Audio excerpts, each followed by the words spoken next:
Valley Station. It's the Western Auto Shootout 2. And on a cloudy and cool day at Texas World, temperature is 62 degrees. There is a 30% chance of rain, and we've had a lot of rain in this area in the last couple of days, but it looks like we're okay today. Hi, everyone. I'm Bob Jenkins, and welcome to ESPN's first visit to Texas World Speedway. And it's a unique format here today. This event brings together the best of ARCA and the Winston Western Series. It's a unique format in that we'll be determining one winner, but Ned Jarrett, both divisions will actually be awarding points in this race. They will be, so you'll actually have a couple of races going on within a race here today. And it's going to be an interesting race especially for the Winston West guys, because they don't race on a track this large where they run as fast as they do here at the Texas World Speedway. So that's going to be quite a challenge for them. Now, the ARCA drivers, of course, run at Talladega and Daytona, so they get experience running at these high speeds. But this is a different kind of a racetrack. The banking is not as high as Daytona and Talladega, but it is very, very fast for a 2-mile racetrack. In fact, the pole speed was 185 miles an hour. And the young man who is sitting on the pole is in his very first stock car race. Here's John Kernan on pit road with more on that story. Bob, last year at Daytona, Loy Allen Jr. in his first ARCA start won the pole. And as Yogi Berra would say, hey, it's deja vu all over again. Page Jones, the son of racing great Parnelli Jones, in his first stock car race, is sitting right here on the front row. And Page, I guess the butterfly's got to be a turning in your stomach. Well, a little bit. You know, the car is Slick 50 Ford. It's been running great. And, you know, we just hope to keep it up front today. We're just going to try our best to keep our nose clean and stay out of trouble. Now, Paige, can you afford to get out and race? I mean, you got a lot of experienced drivers in here. Are you going to kind of lay back and try and learn from them? We're going to go out and run our own race, and we're just going to try to run our hardest. And, you know, how it turns out at the end is the way, you know, it's supposed to be. As Page Jones will be starting from the pole at 185 miles an hour. And that's a lot faster than they were running when Benny Parsons last raced here. How about that, Benny? This is certainly not the same racetrack I raced on in 1981. It was almost like a plowed field.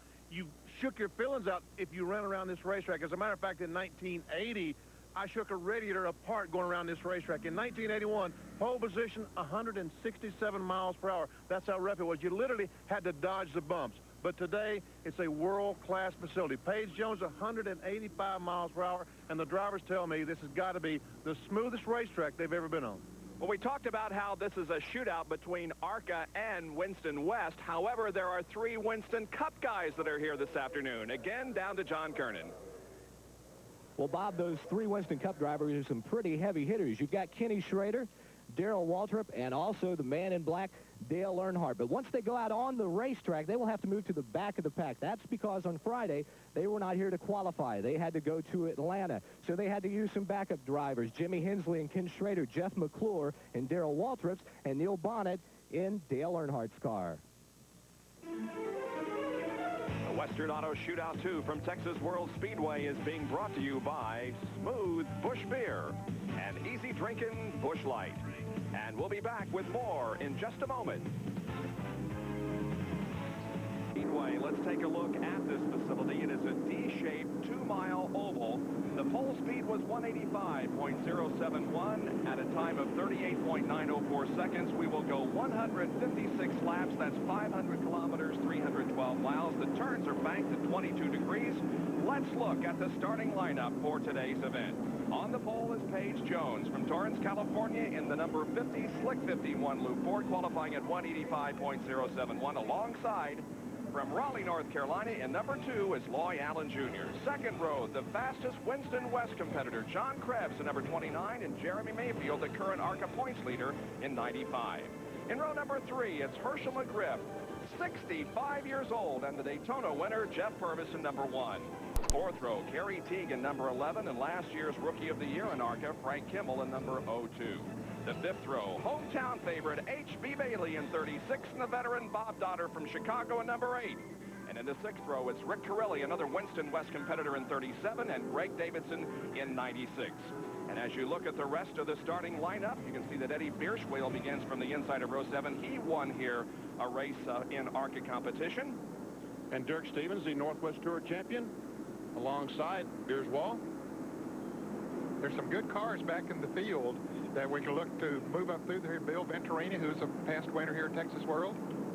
Jeff Davis in car number 81. Bob Keselowski in car number 9. Jerry O'Neill in number 65 was expected to start. However, he lost an engine and will not be able to go. Troy Beebe, another Winston West competitor in the starting lineup. Rick Shepard in number 77. Ken Schrader, Darrell Waltrip, and Dale Earnhardt. There you can see they're at the back of the pack. And 4 others are also. They come off of corner number 4. The green flag is out. The Western Auto Shootout 2 is underway. Got a great start, takes the lead down in turn 1. Paige Jones, the pole sitter, dropped back, didn't get as nearly as good a start as Loy Allen Jr. did. And look at the Winston Cup guys, Schrader and Earnhardt on the high side of the racetrack, and look at them pass cars moving to the front. That's Bill Smith's car. They're blowing by down the back straightaway. Drafting is very definitely effective here at the speed that they run. Schrader goes high, Earnhardt comes low, Darrell Waltrip down, and look at them. They just split that guy open and move right on by. They are having some fun on the opening lap, moving through traffic. There they are, 3 abreast. Now Schrader gets the advantage of that threesome. And they really don't have a whole lot of time on this racetrack. They were committed to go out early this morning. But other than that, they have been in Atlanta competing in the Winston Cup race and don't have that much track time. Earnhardt to the low side of the racetrack. That was Mark Thompson. He blew by. He's trying to catch Schrader. And Schrader's going 3 deep on the inside towards the front. Now remember, all of these cars qualified in the top 5 positions, but had to go back as a result of changing drivers. Now they all raced yesterday in the Motorcraft 500 at the Atlanta Motor Speedway. There we see Loy Allen, the leader. He is just blown away from the second place. And there we see Paige Jones just cut right across the nose of John French's car. That was close, Bob. Loy Allen has taken off. There has been some side-by-side competition behind him, and while they're battling for position, Loy takes off. And now we see Jeremy Mayfield closing in on the rear deck of John Krebs, while the number 11 car, Kerry T, goes to the outside and passes the 65. Looks like Jeff Purvis is trying to get by. Yes, he's going by on the outside as well. Purvis, of course, in the car number 1, the Phoenix Construction Chevrolet, a former Morgan McClure car that Ernie Irvin has driven, and the Morgan McClure engine in the car. Jeff Purvis is trying to get on the inside of Kerry T. There is Loy Allen, who has about a 10 or 12 car length advantage. Paige Jones has broken away from the others and is beginning to close in on the leader. Yes, he is definitely closing in on Loy Allen. Loy Allen got off to a great start when he sure did when that green flag dropped. He was ready to go. So Jeff Purvis' car wiggled just a little bit as he exited turn 4. Let's fall behind Kerry T. This is 3rd, 4th, and 5th right here. John Krebs trying to get 3rd position. We go down to John Kernan on pit road. Well, Bob, we had to know that Loy Allen's car was very fast. That's the same car that he sat on the pole with last year at Daytona. You'll recall in one of our races at Talladega, he crashed at the wall. They had to redo the front end and rebuild it a little bit in the rear end. And also, they just reskinned it. So Loy says it's one of his favorite cars. He really likes it. It's a little bit heavy, but he really enjoys driving it. Well, it's pretty obvious that the car is working for him. He's maintaining that advantage over Paige Jones, and although Jones is now only about 8 car lengths behind, Allen remains in front. And by the way, while we're still up front, we'll tell you that Dale Earnhardt has moved to 21st position from his assigned position back at 39. And the first driver to make a pit stop here, Bob, is Bob Donner from Chicago, Illinois, a former champion of the ARCA series. Big puff of smoke from that car on pit road. Look at Paige Jones close up on the rear bumper. Just a few car lengths separating these two. This car looks like a rocket. Well, it was a rocket ship in qualifying. Here's the race for 4th position. Kerry Teague and number 11 and Jeff Purvis are side by side through the tri-oval into turn 1. Teague trying to make the pass on the outside. He was running in the 5th position a few laps ago. Ooh, they touched.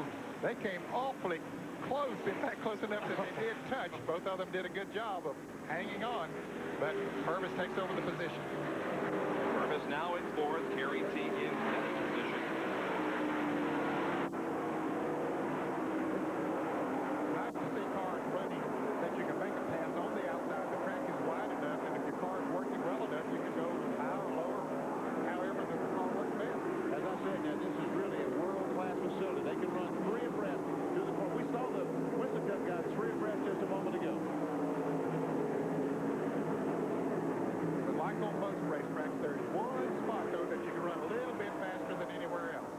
the 96 car driven by Greg Davidson does not have a hood. It is obviously blown off the car. We'll try to determine exactly how that happened in just a moment. Roy Allen Jr. is the leader over Paige Jones in the Western Auto Shootout 2 at Texas World Speedway. Caution came out. We showed you the 96 car as we went to break. It didn't have a hood, and that is the reason we had the caution. Look at what happened down in turn number 1, right in front of our cameraman. Oh, that is close. That was the hood that we see fly off the 96 car and land over by that Lumina. So that's what brought out the caution, and during the caution flag, Ken Schrader came on to pit road, and he was there for quite a while as we look at the 96 car. He is okay and will continue to compete in the race despite the fact that he does not have a hood on the 96 machine. Now, as we talked about Ken Schrader on pit road, John Kernan can tell us what the problem was. John? Bob, believe it or not, the gear shift lever fell off. So what Kenny had to do, a very fortunate time to have this caution happen right now, because he was able to come in, the crew was able to get inside, put in a new bolt, and bolt the gear shift lever back onto the car. So Kenny is out there. He's caught up with the field. He's ready to go racing again. Yeah, he was one of those that dropped back to the rear of the pack for the start of the race, and by golly, he's back there again as we come off our first caution. The green flag waves here at Texas World, and we're underway again with Loy Allen once again getting a good jump as they come down the tri-oval, and Allen maintaining that advantage over Paige Jones and John Krebs. He must be borrowing transmissions from some of the Winston Cup cars, Ned. He really got a great start. Reminds us of some of the starts of Dale Earnhardt. It Certainly does. John Krebs has got some company now. He was third almost by himself a moment ago, but here's Purvis right on his back bumper in that white number 1. And Kerry Teague is right behind Purvis in car number 11. Third, fourth, and fifth right here. There's Krebs, the number 29 car. He's the fastest of the Winston West qualifiers. The car is owned by Diamond Ridge Racing. Gary and Carol Still and Bechtel. See how fast those cars come by the speed shop. Well, they're actually 185 miles per hour, and then they must be running 200 when they get down into turn 1. There's Purvis keeping his car low. Kerry Teague drifting a little bit higher. Meanwhile, here is Dale Earnhardt continuing to move up through the field, running now ahead of Bill Venturini, and Earnhardt is all the way up to 8th position. Can you believe it? In 13 laps, he's come from the rear of the field up into the top 10. And Darrell Waltrip is now 10th. Bill Venturini 9th and Darrell Waltrip 10th. And that was Jeremy Mayfield, ARCA points leader, right in front of Earnhardt. Here goes Earnhardt on the inside. There's Waltrip. They can drive together and go to the front. Mayfield at number 95 on the high side of the track, while Earnhardt, of course, in the number 3, has the low line. 40th to 8th. Very impressive. Earnhardt is right on his tail, though. And by golly, Earnhardt may try to go 3 wide through 3, but he takes No, Darrell said this is not a smart thing to do. Not at this point in the race. If we were racing in the last 10 laps, yes, but not right now. And here comes Darrell trying to get under Jeremy Mayfield. Venturini going by on the outside, trying to make it 3 abreast. This is a nice wide racetrack, so they've got a lot of room to run side by side in the corners. No restrictions on the carburetors here, as far as the restrictor plates are concerned. These cars probably got 700 horsepower at least. In Daytona, Talladega, they got about 450 horsepower. As we see Waltrip pick up another spot, look at the next car that Earnhardt will be passing, or at least try to pass. It's the wily old veteran from Bridal Veil, Oregon, Herschel McGriff. 65 years old, and he's running 185-plus miles an hour with reactions as good as they were when he was 19. He's in 6th place, right behind the 5th place car. He's not just riding around the racetrack. He's actually racing. I tell you, he is my hero.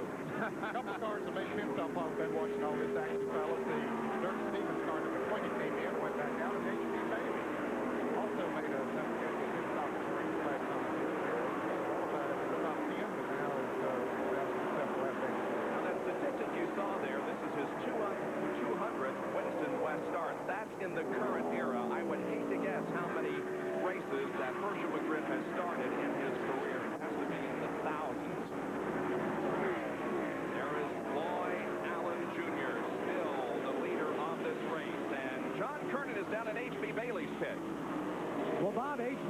back onto pit road a second time. You'll recall he was on pit road during that caution. He had to come in under green because the car is overheating. It's boiling out all the water, so they're trying to put more and more water into it. HB has gone back out onto the racetrack, and he's going to try and hang on and see how long he can compete. So the hometown favorite from Houston, which is about 90 miles from here, is having his problems.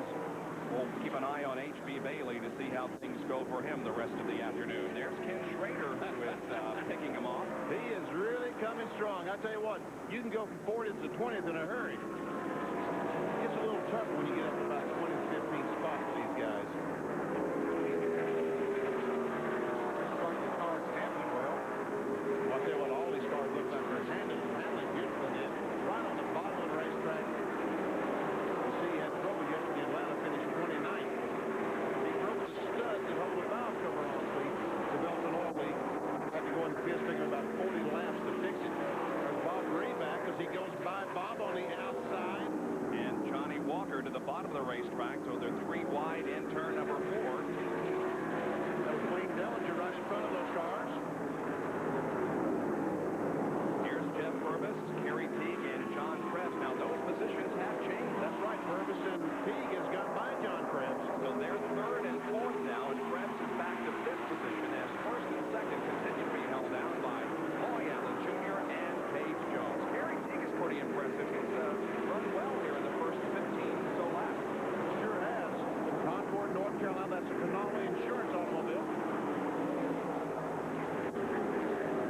And they got some company coming behind them. There comes Darrell Waltrip on the inside. Now, Darrell's got by Dale Earnhardt. Now they're They're trying to change that right now, though.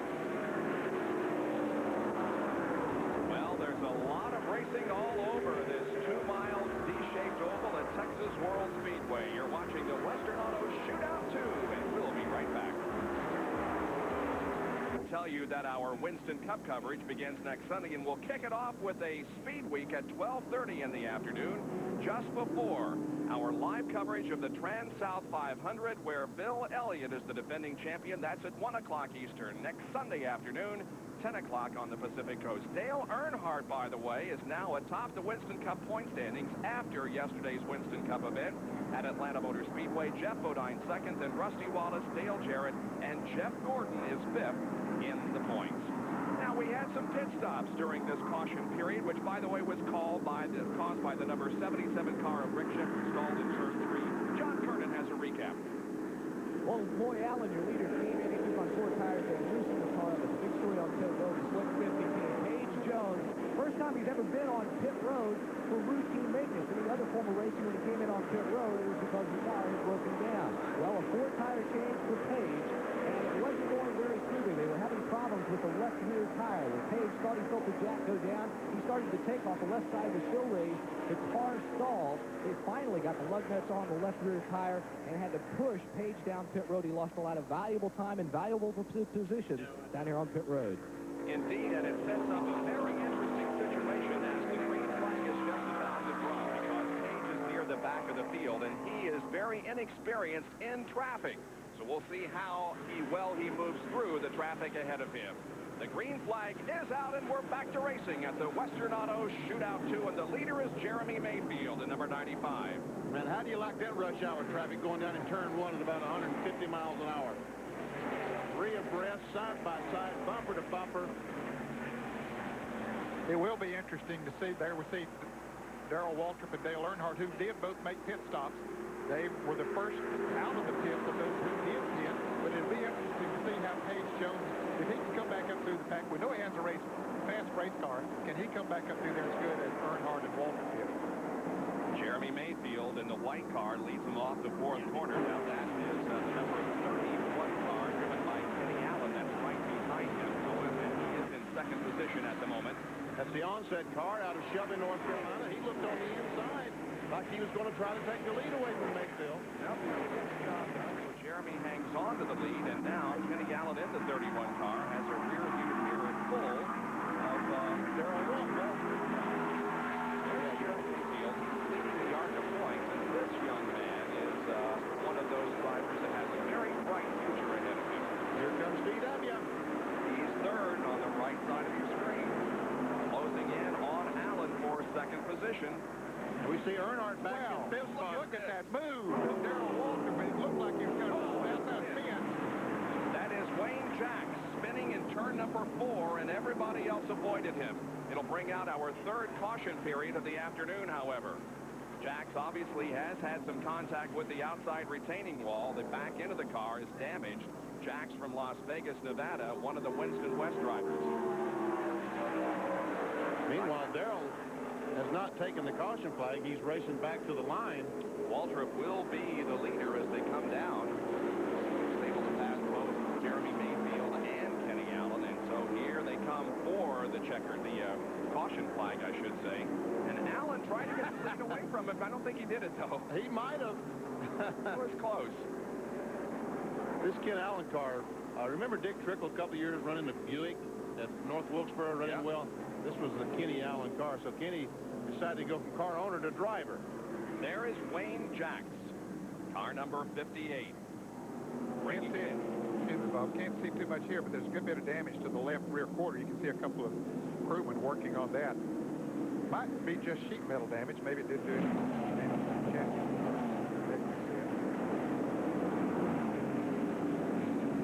Tried to knock the imperial palace off the side of the car.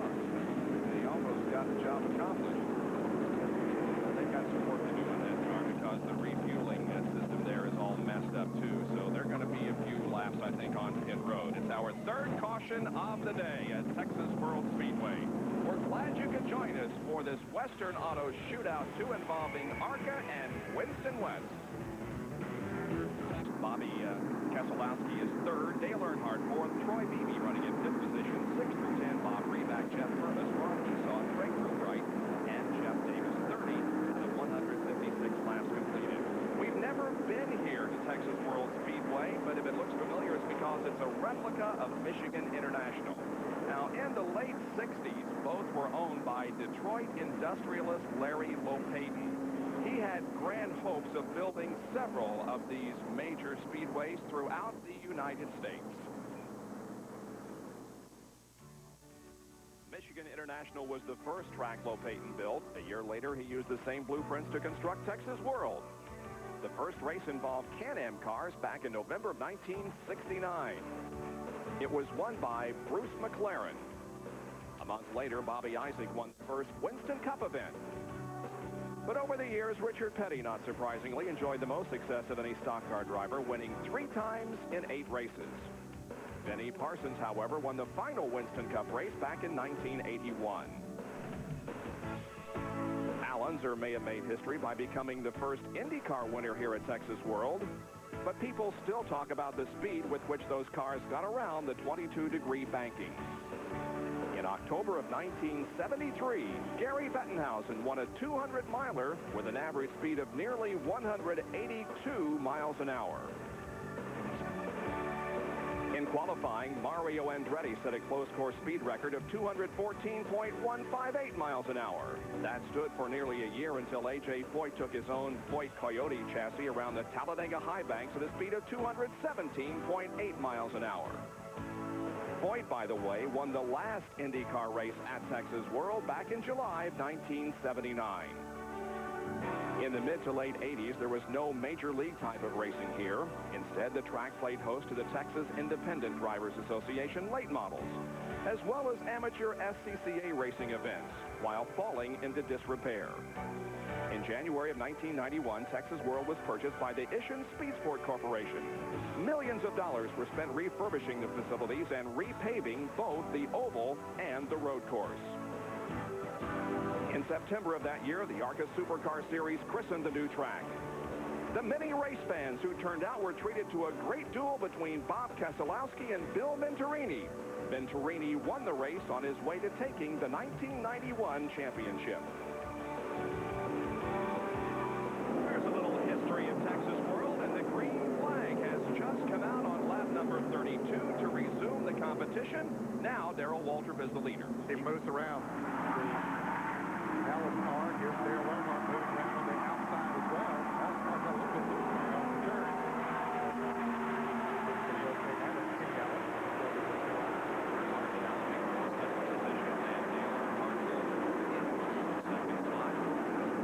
Now remember, he hasn't made pit stop.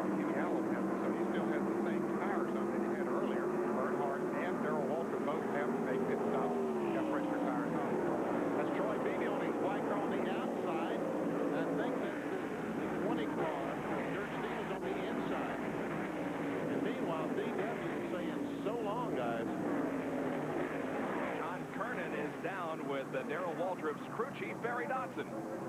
Well, Barry, I guess you didn't get a whole lot of sleep last night, but I guess right now with Darrell running out front, it makes it all worthwhile to make the overnight trip here to Atlanta. Yeah, it's been a while since we got a lot of sleep. It's fun to run up front, you know. We've been competitive. We have a crash on the racetrack. It is Paige Jones who has hit the wall in turn number 3. Cars split up the banking, made contact with the left rear of the machine, similar to where Wayne Jacks hit, and Paige Jones' number 50 car is in the infield at the bottom of the racetrack between turns 3 and 4. The pole sitter in his first stock car race has crashed out. Looks like he's moving around in the car. Looks like there's some damage on the nose of that car. Yeah, looks I like don't see how that happened because he did back, unless he hit someone. Yeah, might have run up on someone awfully fast and hit them and then lost control, maybe. I don't know. Page is unbuckling and climbing out of the car. He's okay, but I'm sure a little disappointed after having great hopes and having a good finish in his first stock car race. The youngest pole sitter in the history of ARCA competition. But the race didn't last very long. No, well, he learned a great deal today. He learned how to make a pit stop or how not to make a pit stop. Robbie Gordon, until this race, was the youngest pole sitter. However, Paige Jones is now the youngest in ARCA history. Davey Allison won a pole position at Talladega in ARCA competition back in '83 at the age of 22. And Robbie Gordon finished third yesterday in the Surfers Paradise IndyCar race, driving A.J. Foyt's car. Very impressive. In Australia, so yep. A young man seems to have a brilliant career in auto racing as well. This must be the year of the Gordons. Must be. Let's see if we can determine what happened to Paige Jones. No, he's just sideways. Did he run across something, hit someone? Well, it looks like he was running by himself pretty much. Car just got out from under him, slid up the banking, and made contact with the left rear, and then kind of slid around and also hit with the front end. Well, we mentioned the IndyCar race in Australia. Here were the results. Nigel Mansell becomes the first IndyCar driver to win his first IndyCar race since Graham Hill won Indy back in 1966. Emerson Fittipaldi was second. There you see Robbie Gordon was third for A.J. Foyt. Mario finished fourth, and Arie Luyendyk was fifth. Now, as far as the standings here at Texas World Speedway in the Western Auto Shootout 2, well, it's Waltrip at the top of the standings. We'll be right back. Paige Jones' car back in the garage area. He crashed it up in turn number 3, and this is how it happened. Here he is coming in on the right side of the screen. Just loses control. Going in the corner, goes up and smacks the wall hard, Ned. Yes, it does. Of course, too much damage to continue in the race. And there you see it as they pulled it back into the garage area. Well, of course, his dad is Parnelli Jones, and Parnelli's watching two sons pursue a racing career. P.J. Jones finished third at Sebring yesterday. Now, we talked with Parnelli Jones, the 63 Indy 500 winner earlier this weekend, asked him to compare the personalities and driving styles of his two sons. P.J. really had it rough because when he came into racing, I mean, he had to more or less, you know, he was being bullied a lot, and he broke the ice, so to speak, for Page. Page's very aggressive. Page has a different personality when he gets in the car. He seems to be kind of meek and, you know, when he's outside of the car, where P.J., you know, he's always had the attitude, you know, I can do it, just give it to me, I can do it, you know. Page is more of a thinker a little bit. But when he gets in the car, Page is very aggressive, and everybody asks me, you know, which one's the best, and I'll tell you the truth, I really, really don't think either one of them is better than the other. I think they do have a little bit different